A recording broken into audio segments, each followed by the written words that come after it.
সামরিক স্বৈরাচার বিরোধী আন্দোলন থেকে শুরু করে দেশের গণতন্ত্র যখনই সংকটে পড়েছে তার একটা সাহসী সংগ্রাম এবং দৃঢ়চেতা মনোভাব আমরা দেখেছি। আজকে 2024 পরবর্তী যে নতুন বাংলাদেশ, এই বাংলাদেশের এই জায়গায় নিয়ে আসার জন্য যে রাজনৈতিক দলগুলোর যে ঐক্যবদ্ধ সংগ্রাম, তিনি জেলের ভিতরে থেকে বাইরে থেকে তিনি এই রাজনৈতিক দলসমূহকে, এই জাতিকে ঐক্যবদ্ধ করেছিলেন, যার ফলেই কিন্তু এই 24শে জুলাই গণ অভ্যুত্থানের মধ্যে দিয়ে আজকের একটি নতুন পরিবেশ আমরা দেখতে পাচ্ছি। আমরা মনে করি যে আমাদের জাতীয় সংকট কাটেনি, আগামীতে নির্বাচনের মধ্যে দিয়ে হয়তো কিছুটা পথ আমরা অতিক্রম করতে পারতাম। এই পথের ক্ষেত্রে খালেদা জিয়া আসলে একটি ঐক্যের প্রতীক হয়ে উঠেছিলেন। আপনারা দেখেছেন যে গত বছরও সশস্ত্র বাহিনী দিবসে যখন খালেদা জিয়া সেনাকুঞ্জে গিয়েছেন, দল মত নির্বিশেষে বলা চলে সেনাকুঞ্জের অনুষ্ঠানের মধ্যমণি ছিলেন তিনি, কারণ তিনি তার সংগ্রাম, ত্যাগ, দেশপ্রেম এর মধ্যে দিয়ে তিনি মানুষের কাছে সেই জায়গাটি তৈরি করেছিলেন। তার এই মৃত্যুতে শুধুমাত্র রাজনৈতিক অঙ্গন নয়, জাতীয় পর্যায়ে একটা বড় ধরনের ক্ষতি হয়ে গেছে, যে ক্ষতি অপূরণীয়। আমরা সকলেই তার আত্মার মাগফিরাত কামনা করি, তার জন্য দোয়া করি। আগামীকালকে বাদ জহুর যে তার জানাজা হবে সংসদ ভবনের দক্ষিণ প্লাজায়, যারা পারবেন সেখানে অংশ নেবেন এবং গোটা দেশবাসীকেই আমরা দোয়া করার আহ্বান জানাই। এবং তার যে সংগ্রামী রাজনৈতিক চেতনা, দেশপ্রেম, আপোষহীন ভূমিকা, আমি মনে করি যে সেটা শুধুমাত্র বর্তমান নয়, ভবিষ্যৎ প্রজন্মকেও অনুপ্রাণিত করবে। একজন রাজনৈতিক কর্মীর জন্য অবশ্যই খালেদা জিয়ার জীবন একটা অনুকরণীয়, অনুসরণীয়।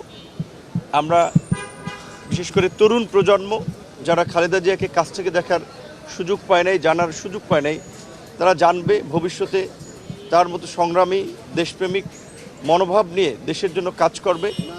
সেটাই হবে খালেদা জিয়ার প্রতি আমাদের সকলের সম্মান প্রদর্শন। আমরা তার রুহের মাগফিরাত কামনা করি, তার জন্য দোয়া করি। খালেদা জিয়াকে তো জেলে নেওয়াই হয়েছিল কার্যত একদলীয় শাসন কায়েম করার জন্য, দেশের গণতন্ত্রকে ধ্বংস করে ভারতীয় নীল নকশার একটি ফেসিবাদী রাষ্ট্র কায়েম করার জন্য। এটা তো আপনারা দেখেছেন যে একেবারেই একটি ভিত্তিহীন মামলায় তাকে জেলে নিয়ে, এবং জেলে নেওয়ার সময় একজন সুস্থ মানুষ, তিনি হেঁটে গিয়েছিলেন, জেল থেকে বের হয়েছেন হুইল চেয়ারে। এবং এটা তার ডাক্তার থেকে শুরু করে তার দল থেকে আমরাও মনে করি যে আসলে জেলখানায় তাকে মৃত্যুর দিকে ঠেলে দেওয়া হয়েছে, কারণ তিনি যে আর্থ্রাইটিস সহ কিডনি, লিভার জটিলতায় ভুগছিলেন, সেখানে যদি ওষুধের ডোজ আপনার কম বেশি করা হয়, তার মধ্যে দিয়েও কিন্তু মানুষের কিডনি ড্যামেজ করা যায়, লিভার ড্যামেজ করা যায়। এবং এটা তো পরিষ্কার যে শেখ হাসিনা তার প্রতি যে একটি আক্রমণাত্মক মনোভাব পোষণ করতেন, যেটা লিকেজ ফোনালাপে আমরা শুনেছি। তিনি বলেছিলেন যে ক্যান্টনমেন্টে যেদিন ঢুকতে পারেন নাই সেই দিনই তিনি শপথ নিয়েছিলেন খালেদা জিয়াকে ক্যান্টনমেন্ট থেকে বের করবেন, এবং তার প্রতি একটা চরম প্রতিশোধ নিয়েছেন। তার ছোট ছেলে মারা গিয়েছেন, তার বড় ছেলে এখন বিএনপির ভারপ্রাপ্ত চেয়ারম্যান, 17 বছর ধরে নির্বাসিত জীবনযাপন করেছেন। যদি তারেক রহমান সে সময় দেশে আসতেন, তারও কিন্তু একটা করুণ পরিণতি হতো। এই প্রতিহিংসা জিয়া পরিবারের প্রতি, খালেদা জিয়ার প্রতি যে শেখ হাসিনার ছিল, সেটি একেবারেই পরিষ্কার। এবং অবশ্যই তিনি আজকে সুস্থভাবে যদি মারা যেত, সেটিও ধরেন আমাদের একটি কিছুটা আত্মতৃপ্তি থাকতো যে স্বাভাবিক মৃত্যু। গত 1.5 বছর ধরে তিনি আমাদের মাঝে ছিলেন, কিন্তু কার্যত অসুস্থ হয়ে বিছানায়।